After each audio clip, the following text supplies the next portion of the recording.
So good morning, everyone. My name is Dimitrios. I'm an associate professor in law at Coventry University. Just a bit about our project.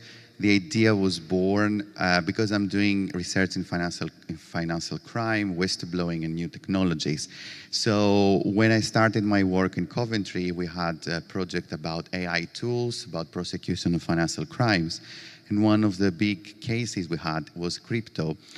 And actually, as criminals are quite smart, what they did as traditional banking and financial services are becoming quite difficult to infiltrate. What they did, they infiltrated this new market, which tends to be quite not really regulated, international, and people tend to believe in its benefits.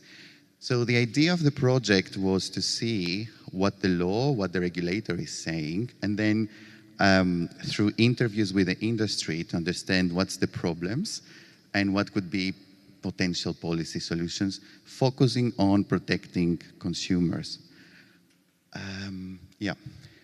So as I explained, the rapid growth created, personally, because I'm doing research in crypto, everyone was coming to me from my friends asking, where should I invest my money? Because they think the quick profit. So there's the idea of the quick profit. And when I was telling them that you really need to do some research on what we're going to do, and it's not so easy to make so much money, having also many failures, especially in the United States, with big crypto platforms falling apart and people losing their money.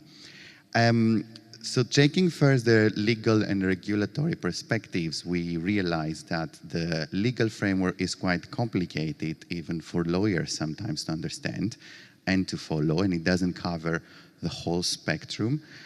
The most important problem is the international character of crypto.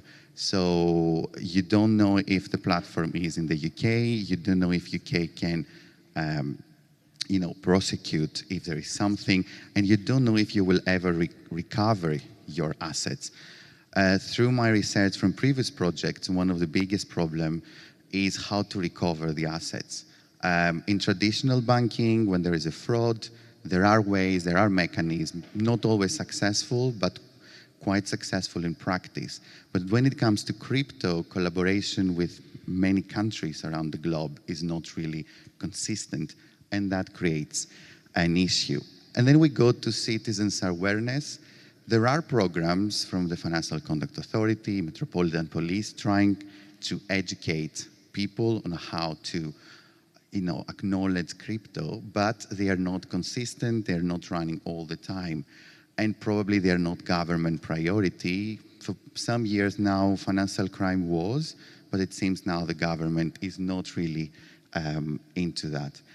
So the interviews were very informative, very interesting. Through FinTech West, our partners, we conducted 11 interviews. And we realized that the people from the industry, they have the same concerns as we have. They were saying that most of the consumers, they see it as a very quick investment.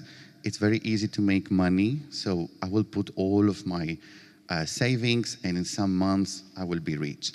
And again, they mentioned the cross-border problem. So you don't know where the platform is hosted, you don't know who is behind.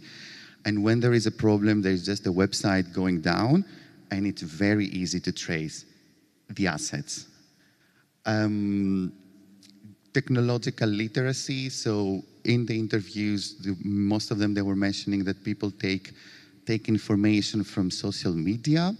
We all know the new trend of influencers telling you to buy this, buy that, and people, they don't do a thorough research. They don't go to read official websites. Sometimes they don't know what to trust when reading about these crypto investments. So they were saying that while we want to promote innovation, there is always a risk about security and consumer protection. One of the questions my time is going, so final point, environmental protection, because we were really interested. We all know that crypto consumes quite a lot of energy. So most of the investors, they didn't really care about the environment and about its impact. So more in the poster. Thank you so much. and yeah.